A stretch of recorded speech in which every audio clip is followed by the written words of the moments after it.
Salam alaikum, bienvenue sur Muslim Makers, le podcast pour t'inspirer des acteurs musulmans de notre communauté, apprendre de leurs expériences et développer ton potentiel.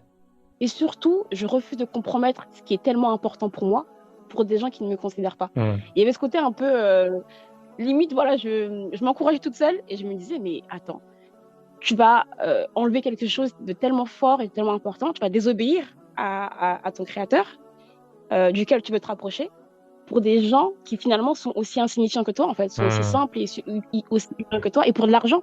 Finalement, c'est ça. C'est pour de l'argent, c'est pour le travail, c'est pour un statut.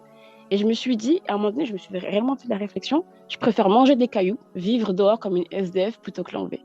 Tu peux suivre les dernières informations du podcast en t'abonnant à la newsletter, au compte Instagram Muslim Makers et en rejoignant le groupe Telegram. Tous les liens sont en description. Bonne écoute.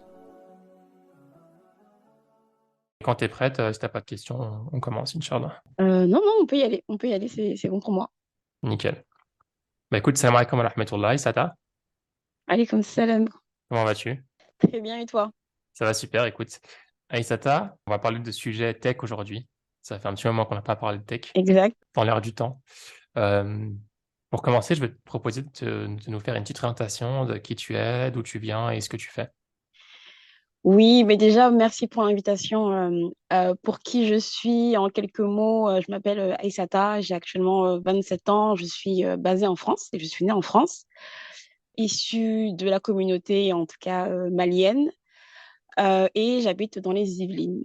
J'ai eu un parcours scolaire assez classique, hein. J'ai fait un bac économique, ensuite une classe préparatoire, Mhm. après une école de commerce Ouais. euh, dans laquelle j'ai pu voilà, participer à plusieurs actions associatives. Et après mes études, j'ai travaillé pour une ONG qui accompagnait des porteurs de projets entrepreneurs entre la France et les pays africains. Et c'est là que j'ai Mhm. commencé à m'intéresser beaucoup à l'économie des pays africains. Et après ça, j'ai créé mon entreprise de formation qui est basée à Abidjan et qui opère sur la Côte d'Ivoire et le Sénégal, mais aussi en France. Ok. Bah écoute, on va essayer de revenir un peu plus sur ton parcours. Déjà, pour commencer, aujourd'hui, je travaille dans la tech. Est-ce que tu as toujours travaillé dans la tech? Qu'est-ce qui t'a amené à t'orienter vers la tech? C'était quoi tes aspirations quand tu étais plus jeune aussi? Alors, quand j'étais plus jeune, j'étais pas du tout sensibilisée ou intéressée par la tech. Moi, si tu veux, après mon bac, c'est Sciences Po que je voulais faire. J'avais Ouais. hésité entre Sciences Po et classe préparatoire, et finalement, c'est les classes prépa que j'ai fait, sans même vraiment réfléchir à ce que je devais faire après la classe préparatoire. J'avais vraiment en tête ce parcours de 2 ans. Et Ouais. après, en France, quand on fait une classe préparatoire de 2 ans dans le parcours économique, souvent, on est orienté vers des écoles de commerce. Et c'est là que pour moi, ça a été une réelle découverte parce que je ne connaissais pas ce milieu-là. J'avais jamais Mhm. fait de stage auparavant. Je ne connaissais pas le monde de l'entreprise. Et j'ai intégré une école de commerce qui avait une sensibilité très tech et très système d'information qui Mhm. s'appelle Télécom École de Management. Donc aujourd'hui, Ok. Institut Mines Télécom, basé à Ivry. Et donc c'est dans mon école que j'ai été sensibilisée aux différents sujets tech. On était mélangés sur un campus avec des élèves aussi ingénieurs. Et donc on a pu, Mhm. à travers différents projets, à travers nos rencontres, aussi comprendre leur domaine. Et donc c'est là où très vite je me suis dit, OK, là où le côté innovation, le côté tech, ça m'intéresse, mais pas trop non plus. Il y avait beaucoup Mhm. de spécialisation très système d'information, très tech. Et moi, je me suis orientée vers de la gestion de projet innovante. Donc voilà, donc innovation, mais pas trop non plus.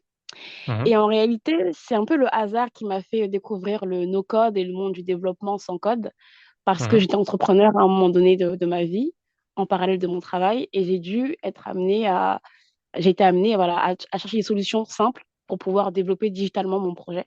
Et donc, c'est là où je tombe dedans et où je tombe amoureuse du no-code. Génial. T'es tombé dessus sur un projet? T'étais dans une entreprise à ce moment-là? C'est ça. En fait, pendant la période du Covid, moi, donc, je travaillais pour Bondinov, l'incubateur dont je parlais, qui mène des programmes en Afrique, Ok. À Bondy, j'imagine. à Bondy. D'où le jeu de mots Bondy, Bondinov. Et effectivement, à côté de ça, j'ai monté une entreprise, voilà, un petit projet simple où je vendais des montres en ligne. Donc, je faisais du Mhm. e-commerce pour plusieurs raisons. Déjà, je pense pour le challenge, pour développer des compétences, pour développer du revenu. Et c'est là où je Ouais. te disais que j'étais limitée, puisque j'ai fait une école de commerce avec quelques notions quand même en digital, mais très peu. Et Mhm. donc, je me suis débrouillée toute seule pour apprendre au début, en mode autodidacte.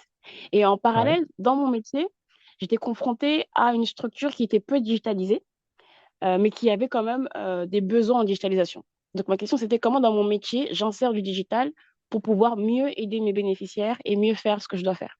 d'accord. Quand est-ce que tu as décidé de te lancer à ton compte? C'était une décision un peu compliquée parce que j'aimais énormément ce que je faisais. J'aimais tellement les programmes en lien avec l'Afrique et mes bénéficiaires. Et Ouais. j'ai quitté mon entreprise fin 2021, décembre 2021, je pense. Hmm, d'accord. Et après ça, voilà, donc je me suis lancée en solo. Ok.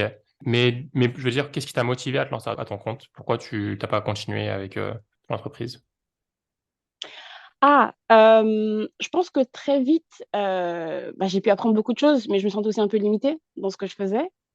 Et je pense que avant même de travailler pendant mon entreprise, avant même mes études, même depuis le lycée, j'ai toujours eu un côté un peu entrepreneur et indépendant. Je pense que j'aime prendre mes décisions et j'ai du mal à ce qu'on Mhm. m'impose une vision ou des décisions. Donc, ce qui rend aussi compliqué le fait de travailler voilà, pour des structures qui imposent une vision. Ok. Il y a quand même des challenges, tu vois, de partir d'un métier plutôt stable et de se lancer à son compte. Est-ce que tu as fait ça de manière, tu as une transition ou tu t'es lancé d'un coup? Moi, j'avais commencé quand même à travailler sur mes projets perso pendant que je travaillais encore en tant que salariée. À un moment donné, les deux devenaient un peu incompatibles. Et c'est vrai que c'était une prise de risque, mais en fait, je ne sais pas pourquoi, mais je me suis dit, allez, go, j'ai rien à perdre. Donc, c'est comme si voilà, j'avais un petit bouton qui avait un petit switch dans mon cerveau qui s'est dit, mais en fait, non, j'y vais. J'y vais, c'est hyper risqué. Je quitte un CDI en période de Covid, enfin, post-Covid. Je quitte une boîte que j'aime beaucoup, des projets que j'aime beaucoup.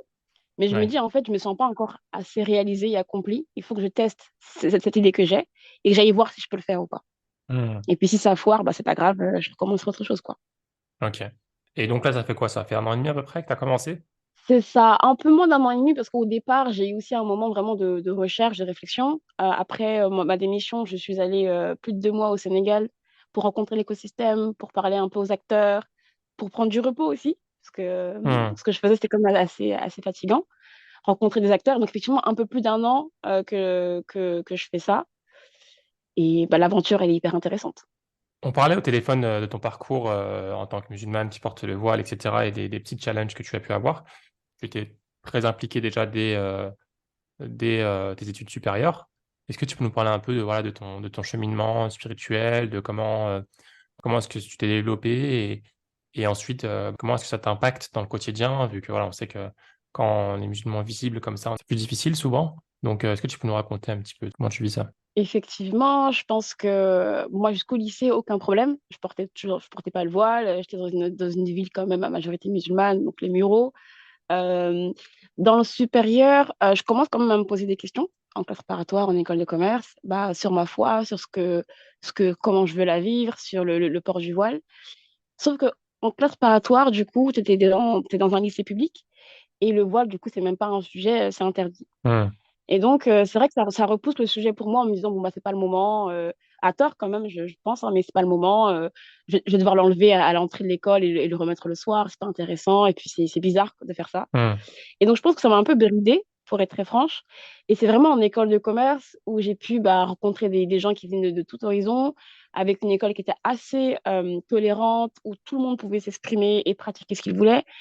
J'ai eu la chance moi, de retrouver une communauté musulmane dans mon école de commerce. Mais en même temps, tu avais une communauté juive, une communauté chrétienne, tu avais une communauté voilà, des gens de tous bords, religieux ou pas. Et du coup, c'est un peu cette liberté-là, après la classe préparatoire, qui me fait me dire, bah, en fait, il n'y a pas de compromis à avoir, quoi. Donc, le Ouais. cheminement commence pour moi de plus en plus. Donc, j'ai commencé voilà, par porter un peu le turban. Et je pense que, il faut être très franche, hein, on a cette envie-là, et puis très vite, chez Shaitan vient en te disant, mais oui, mais comment tu fais pour trouver un stage? Comment tu trouves un travail? Donc tout ça, c'est un peu du travail que j'ai fait sur moi-même. Et à un moment donné, je me suis dit, donc en dernière année, c'est, c'est pas logique de vivre sa vie comme ça, de croire en des choses et puis de pas forcément pratiquer ces choses-là. Hmm. Et du coup, avant même de chercher non, au moment où je cherche, pardon, mon stage de fin d'études, je décide de porter le voile. Oui. Et bah, alhamdoulilah, elle m'a facilité. J'ai pu trouver un stage très, très facilement au sein de Total, à la Défense, dans une équipe hyper dynamique, innovante, ouverte d'esprit également. Mhm. Et après mon emploi chez Total, donc enfin mon stage Total, j'ai eu 1 mois et demi avant d'intégrer donc mon Bondinov en CDI. Et là, pareil, j'ai pu porter mon voile sans problème. Oui. Par contre, je tiens à préciser que je pense que le port du voile, parce que moi, du coup, sur mon CV, j'avais mis ma photo avec mon voile. Oui. J'étais un peu en mode challenge, je vais pas faire semblant. Et je pense que clairement, ça m'a fermé plein de portes. J'avais un très bon profil, on m'appelait généralement assez rapidement. Oui. Et dès que j'ai mis ma photo avec mon voile sur mon CV, silence complet. Hmm. Euh, Et du coup, moi, ça m'a renforcé bizarrement. Je me suis dit, ah d'accord, on m'appelle pas, bah, je vais encore plus le mettre et encore plus l'assumer. Oui. C'est bizarre, mais c'est une facilité. Mais clairement, ça joue. On voit qu'on est moins appelé. On voit que c'est plus compliqué. Moi, je parlais aussi avec des filles qui étaient voilées autour de moi ou pour qui ça pouvait être très, très compliqué. Hmm. Et anecdote, pendant ma recherche donc, d'emploi après mon stage, j'envoie du coup un jour mon CV à une boîte de conseil dans laquelle il y avait une fille de mon école au service RH qui était en stage. Donc elle m'appelle, elle voit mon CV, Hmm. et elle me dit ton CV il est top, tu corresponds tout à fait à la description, mais tu portes le voile. Et en interne, ça posera problème. Hmm. Et donc ça a été vraiment la confirmation pour moi que effectivement ça pose problème en France, ça bloque beaucoup de gens, mais ça, voilà, c'est pas non plus quelque chose de définitif. Il y a des solutions qui existent. Il y a des gens qui vivent des carrières assez intéressantes et qui sont voilés. Donc voilà, c'est pas non plus quelque chose Ouais. d'incontournable. Très bien. Comment toi tu l'as vécu quand ça s'est passé? Est-ce que tu as dit que ça t'a encouragé encore plus? Pourquoi est-ce que ça t'a encouragé encore plus? Ça te venait d'où cette motivation? Parce que souvent, enfin souvent, Bah, je pourquoi je pense te dis que ça, c'est parce que souvent, les gens, il y a plusieurs réactions, hein. Les gens qui sont découragés ou qui voilà, peuvent avoir plusieurs réactions. Toi, tu as décidé d'être encore plus encouragé. Pourquoi? je pense que c'était par provocation, par rébellion. Vous voulez pas de moi comme ça, mais je vais encore plus m'imposer, je Mhm. vais encore plus frapper aux portes et je vais encore plus me développer. Ouais. Et surtout, je refuse de compromettre ce qui est tellement important pour moi pour des gens qui ne me considèrent pas. Mmh. Il y avait ce côté un peu limite, voilà, je m'encourageais toute seule et je me disais, mais attends, tu vas enlever quelque chose de tellement fort et de tellement important, tu vas désobéir à ton créateur duquel tu veux te rapprocher pour des gens qui finalement sont aussi insignifiants que toi, en fait, sont aussi Mmh. simples et aussi humains que toi, et pour de l'argent. Finalement, c'est ça.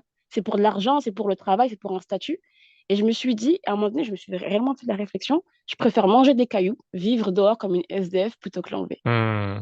Et ça, cette force-là, je pourrais pas vraiment l'expliquer, mais c'était vraiment de me dire, je vais pas vendre ça pour de l'argent ou pour un statut. Ouais, machallah. Et ton entourage a réagi comment à ça? Je pense que c'est pas forcément une bataille que j'ai partagée. Ouais. Après, je pense que ma mère était très inquiète.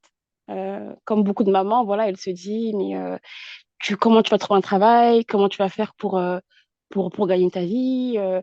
Est-ce que tu es sûre que c'est le bon moment pour faire ça? Est-ce que tu peux pas faire un peu un compromis? Voilà, elle est très inquiète parce qu'elle se dit, comment ma fille va s'en sortir dans un pays où bah, c'est un peu compliqué. Ouais. Où en plus de ça, voilà, on était encore à l'époque dans des périodes post-attentat, tu sais, il y avait une Mmh. atmosphère un peu Ouais, lourde. c'est sûr, ouais. Ouais.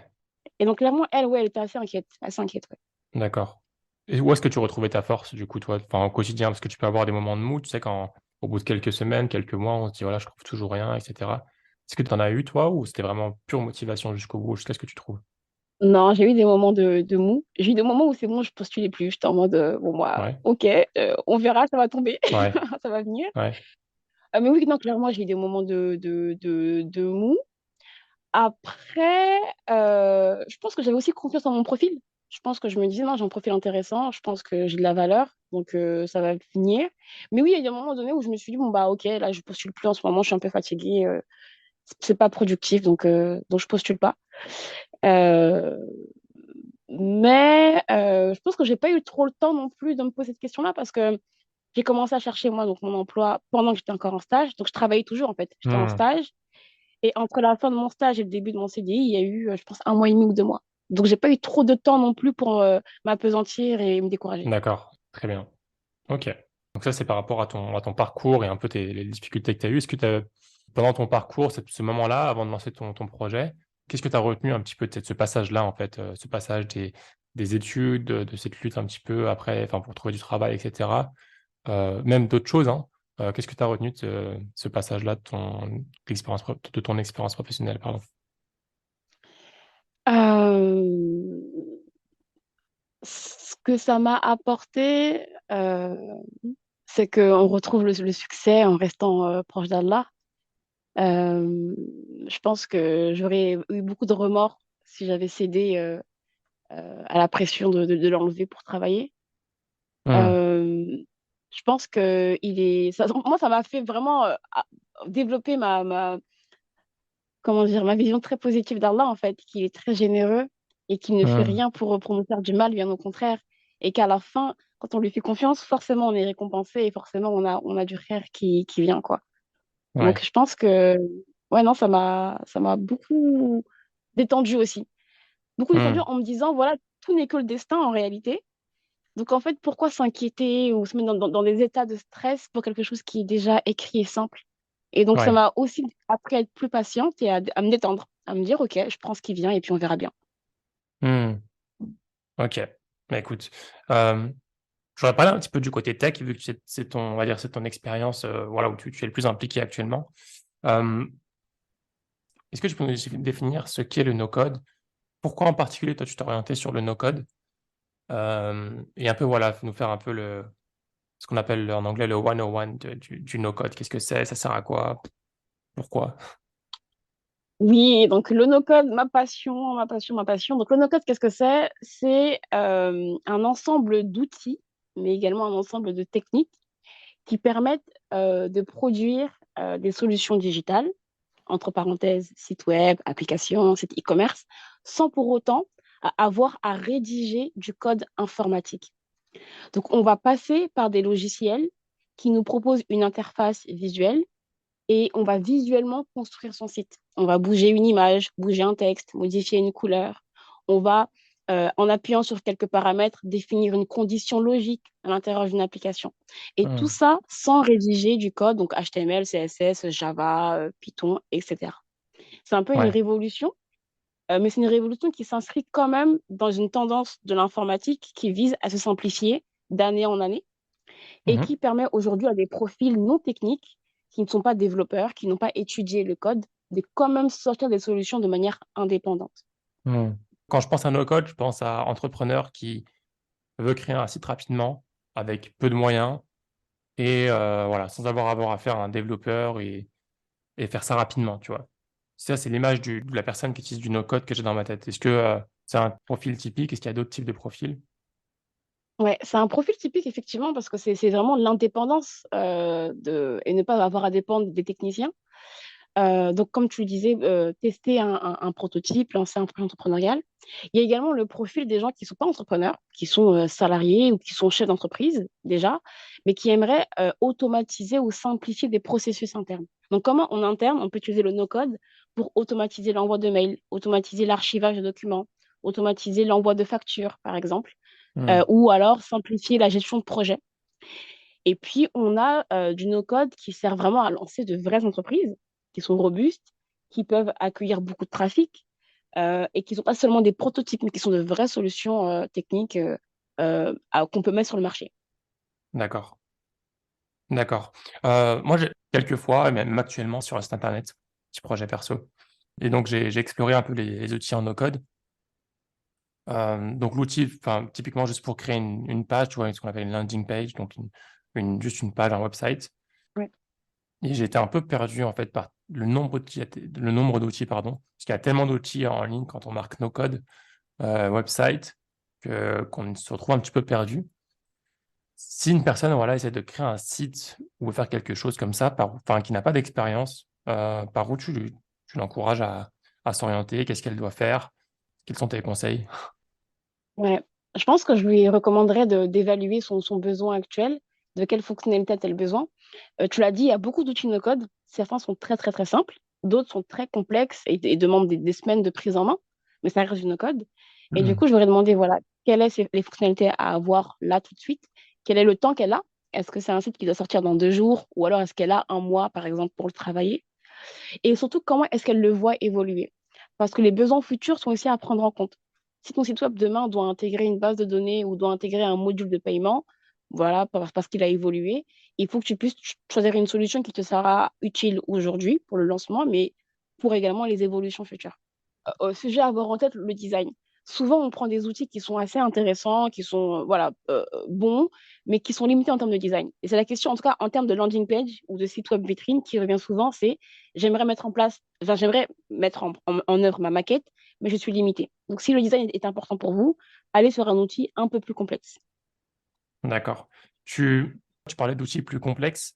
Est-ce qu'on appelle ça du low code aussi? J'ai entendu parler du mot low code où il y a un tout petit peu de code. Est-ce que ça, c'est ce à quoi tu penses ou tu penses à des outils juste en no code plus complexes? Les deux, on a des outils en no-code plus complexes. Je pense à Webflow. Voilà, si on prend Webflow en termes de landing page et de site web, c'est l'outil no-code le plus technique, le plus complexe, mais également celui qui propose les meilleures fonctionnalités. Il prend plus de temps à apprendre et souvent il est utilisé par des freelances ou des agences web. Mais Hmm, sinon, on peut aussi aller vers du low-code, donc c'est-à-dire prendre des structures déjà faites et puis rajouter des bouts de code dessus. d'accord. OK. Euh, Comment est-ce que tu enseignes ça? C'est à distance? Quelle est ta population cible? Je crois que tu as évoqué l'Afrique. En quoi consiste un peu le programme? Effectivement, en tout cas sur la partie Afrique, on va avoir même trois types de cibles. On a une cible qui est plutôt une cible de jeunes qui ont besoin d'apprendre rapidement des compétences digitales pour améliorer leur profil, pour améliorer leur employabilité. Et là, nous, on travaille avec des partenaires techniques et financiers sur place qui vont financer des bootcamps et on Mhm. forme gratuitement ces personnes-là qui sont voilà, des cibles plus sensibles. On va également former des PME en Afrique qui ont commencé à faire du chiffre d'affaires, se développent, mais manquent d'outils malins en interne pour structurer leur projet, structurer leur fonctionnement, ou alors aimeraient apprendre du no-code pour pouvoir vendre des prestations. OK. Et on vise également des personnes qui sont un peu plus seniors, donc freelance ou salariés, qui aimeraient apprendre le no-code pour développer, pareil, leur profil, mais d'une manière plus pertinente.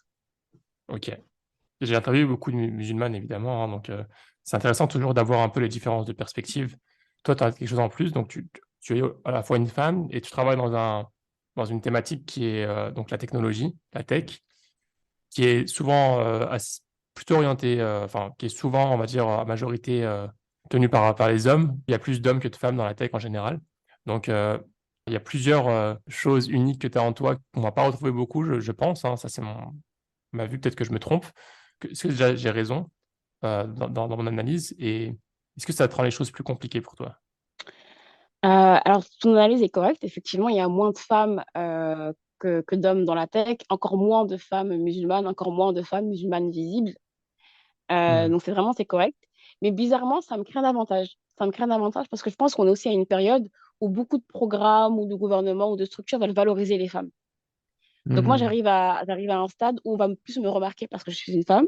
On va peut-être plus m'inviter, peut-être parce que je suis une femme. Je ne pourrais pas le dire à 100%, mais ça me crée un avantage. Et du coup, les gens se disent, bon, bah, elle, c'est une femme, elle pourra encore mieux parler aux femmes ou inspirer les jeunes filles.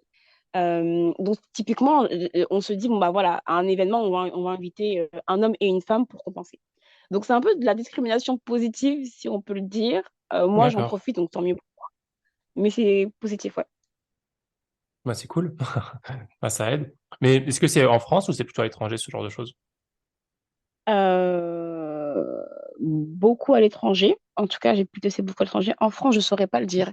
Mais je sais aussi qu'en France, les profils féminins sont recherchés justement pour compenser en fait le déficit. Mmh. Ouais, c'est vrai, mais je voulais juste dire, est-ce que le profil féminin, musulmane voilé, est-ce que ça crée une barrière en plus ou justement c'est encore un profil Ah, encore plus atypique ah non, et non, c'était plus oui, non, attirant? non, je pense qu'en France, clairement, ça crée une barrière, pour être très franche. J'ai pas beaucoup analysé le sujet parce que je travaille sur l'Afrique, mais oui, oui, clairement, Mmh. ça crée une barrière, je pense. Ouais. Ouais, il me semble que tu penses dans l'avenir à développer ton business ou ton projet en France en plus de l'Afrique, hein, il me semble, c'est ça? Effectivement, je compte le faire en France aussi. Et on verra. Du coup, je pourrais me tester l'écosystème et voir si je suis invitée ou pas, et si on me voit ou pas. C'est cool. Donc toi, tu fais tout en remote ou tu voyages, tu fais des allers-retours avec l'Afrique? Je fais des allers-retours. Depuis un an et demi, j'ai été plusieurs fois en Côte d'Ivoire et au Sénégal. Mhm. Ça se développe toujours mieux quand on est sur place, ça c'est Mhm. sûr. Après, il y a quand même des équipes sur place qui bossent super bien. Mais ouais, je suis plutôt sur des allers-retours. Ok. Et j'imagine que tu dois avoir, enfin, tu dois avoir une vision un peu plus claire et de l'écosystème un peu en Afrique, en Côte d'Ivoire. Et tu disais la Côte d'Ivoire et l'autre pays, c'était quoi? Sénégal. Sénégal. Comment se développe l'écosystème? Parce que moi, je parlais récemment, enfin, c'est marrant parce que je parlais avec une personne musulmane qui était en Côte d'Ivoire, je crois d'ailleurs, ou au Mali, je sais plus, et qui est développeur en no-code. C'est marrant. Et qui pensait elle aussi aller développer et essayer de créer son projet en Afrique. J'ai l'impression qu'il y a une tendance qui se crée, ou peut-être que c'est juste les gens que je vois moi dans ma petite lorgnette. Est-ce que toi, tu vois des gens, des Français, des Africains français qui retournent un peu, on va dire, au pays et développer des projets comme ça dans la tech? Ouais, c'est vraiment une tendance bah, très forte. Encore une fois, je le dis avec ma perspective, donc j'espère ne pas me tromper, mais c'est vrai qu'on l'observe. Et c'est un mouvement qu'on appelle un peu le mouvement des RIPAC. D'accord. Donc, Les expat et RIPAC, repat, ok. Ouais. c'est ça. C'est un peu les gens qui rentrent chez eux, donc ceux qui ont fait leurs études en France, par exemple, très jeunes, qui sont restés 10 ans et puis finalement qui rentrent. Ou alors les gens qui sont nés en France et qui vont dans leur pays d'origine pour développer des projets entrepreneuriaux ou travailler dans différents secteurs. Parmi ces personnes-là, on retrouve des gens qui sont entrepreneurs dans la tech et qui Mhm. viennent développer des startups, lancer des applications, lancer beaucoup de plateformes ou Ouais. alors lancer des formations, voilà, typiquement en code ou en no-code. Donc, ouais, clairement, j'en vois. Ouais. Quelles sont les raisons, toi, tu penses, pourquoi maintenant? Pourquoi pas il y a 20 ans et pourquoi plus maintenant? Pourquoi maintenant bah, moi, en tout cas, enfin, les gens de mon âge environ, on est les premières, deuxième génération. Et je pense qu'on a grandi avec un attachement quand même fort culturellement à nos pays d'origine. Mhm. Euh, En même temps, je dirais que les pays dans lesquels on veut rentrer se sont développés et sont devenus quand même propices pardon, à l'installation ou aux affaires, Mhm. avec voilà, des Des écosystèmes assez politiques, dynamiques. ouais, ils ont fait évoluer aussi Ça, ouais, l'administratif. clairement, aujourd'hui, pour créer une start-up en Côte d'Ivoire, il faut peut-être 2 ou 3 jours. Les démarches sont très rapides, très simplifiées. Ouvrir un compte bancaire, c'est assez simple. Bon, le gérer, c'est autre chose, hein, mais l'ouvrir, c'est simple. Euh, les politiques par rapport aux impôts, par rapport à l'accompagnement des gens qui reviennent, enfin, c'est assez intéressant quand même. Et puis Ouais. aussi, en termes de cadre de vie, pour une personne qui a grandi en France, la Côte d'Ivoire et le Sénégal, c'est des paysans, mais pas trop. Il y a quand même beaucoup Hmm. d'infrastructures et une culture qui ressemble à celle de la France. Il y a un confort aussi, il faut le dire. Il y a un bon réseau Wi-Fi, ça compte quand on veut travailler à l'étranger. Enfin, voilà, il y a beaucoup de choses qui facilitent l'installation aussi et le retour. Ouais, c'est cool, c'est cool. Bah, je pense pas me tromper en disant quoi, c'est une tendance, une bonne partie voilà, de la jeunesse. Il y a pas mal de gens qui essaient de lancer des choses dans leur pays d'origine, parce que c'est souvent plus simple avec la double nationalité, ou bien juste la C'est nationalité ça. en Afrique, hein, si c'est des gens qui ont étudié seulement en France.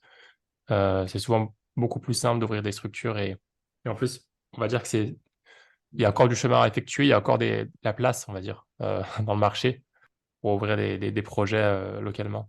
Effectivement, tu disais quelque chose de super pertinent. Il y a beaucoup de place, il y a beaucoup de projets voilà, qui ne nous paraissent plus innovants ici en France, mais qui sont innovants hein, dans des pays africains et qui ne sont pas encore faits. Donc, il y a beaucoup d'opportunités à saisir. Hmm.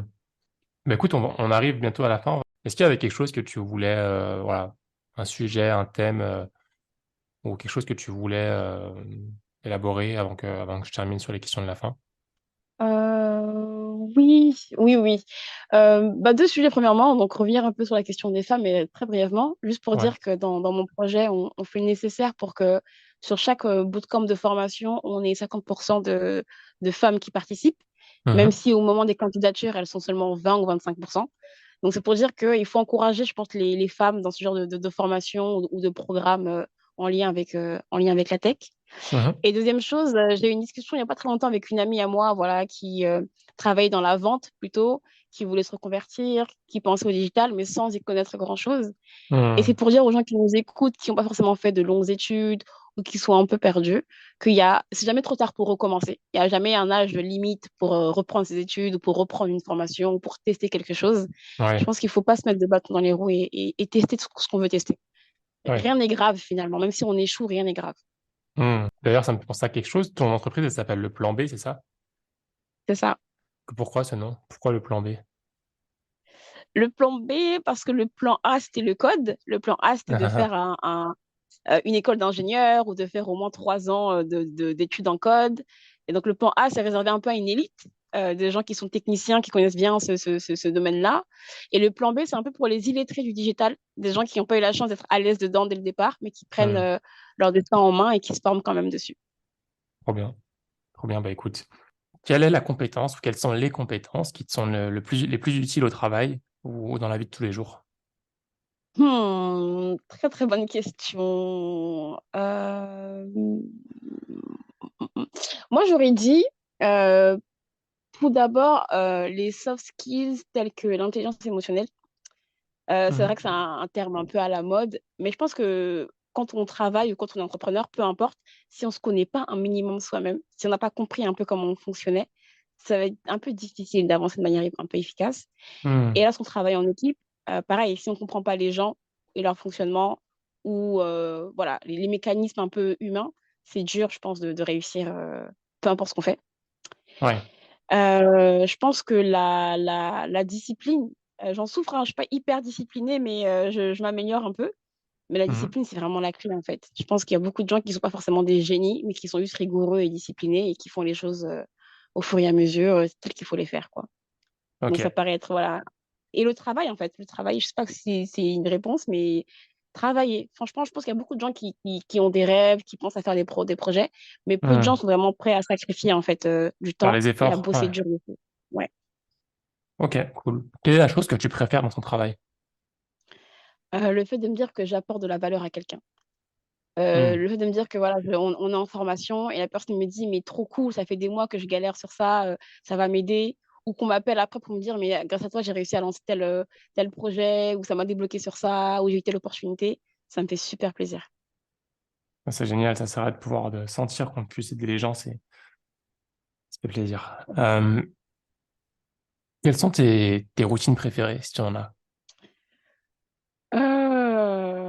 Je pense que je suis pas très routine justement, d'où, le manque de discipline parfois. Heu, Mes journées ne se ressemblent pas, je suis pas très routinière, donc j'en Ouais. ai pas. Je en tout cas, j'ai du mal à en trouver là. Ou bien est-ce qu'il y a des choses que tu fais qui enfin, régulièrement pour t'aider à je sais pas, garder la pêche, à garder l'énergie ou qui t'aident à progresser même?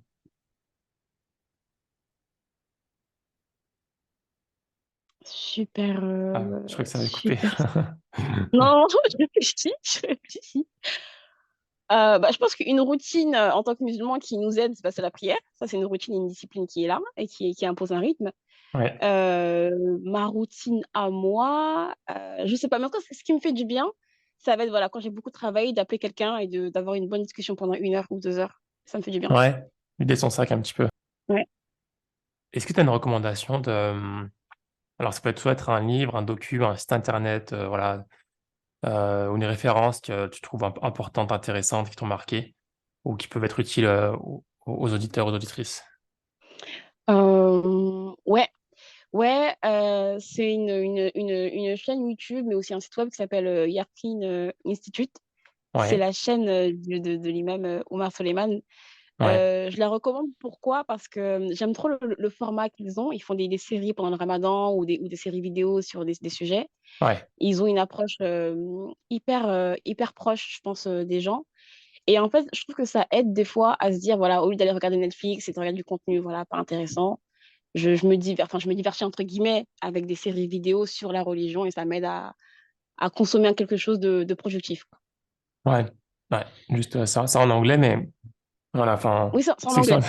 Ouais, c'est en ouais, ils peuvent utiliser, je sais pas, je crois qu'on si c'est sur YouTube, je crois qu'on maintenant on peut utiliser le traducteur automatique. Ça peut peut-être marcher, faut c'est ça, essayer. c'est ça. Ouais, ouais, c'est cool, je connais bien Yarkin Institute, c'est du très bon travail, de qualité. Et enfin, Mmh. dernière question, Aïssata, comment si un auditeur ou une auditrice a une question à te poser sur, ce dont on vient de parler, voilà, ou autre chose, est-ce que c'est possible de te contacter, de poser la question? Bien sûr, j'ai mon LinkedIn, que je consulte assez fréquemment, donc on peut m'écrire dessus. Sinon j'ai mon mail, hein, aissata@leplanb.io. Voilà, donc je réponds le plus souvent, franchement, je fais le maximum pour répondre, donc n'hésitez pas à me contacter. Génial. Bah, écoute, Aïssata, je te remercie. Franchement, à 27 ans, c'est un très beau parcours que tu as eu, lancer son projet comme ça, enfin, Tu as l'air bien parti pour réaliser des grandes choses. Je demande à Dieu qui te facilite, qui t'amène la baraka, qui te guide dans tes choix et qui fasse que tes projets réussissent et qui apportent du bien à tout le monde, Inch'Allah. Amine, merci beaucoup et je te souhaite vraiment de la réussite toi aussi. Merci beaucoup. À très vite, Inch'Allah. Salam alaikum. À très vite, salam alaikum. Si cet épisode t'a plu, je te propose de le partager à 3 personnes de ton entourage, à noter le podcast 5 étoiles sur Apple Podcast et à invoquer Dieu pour qu'Allah mette la baraka dans cette initiative. À bientôt, Inch'Allah. Salam alaikum.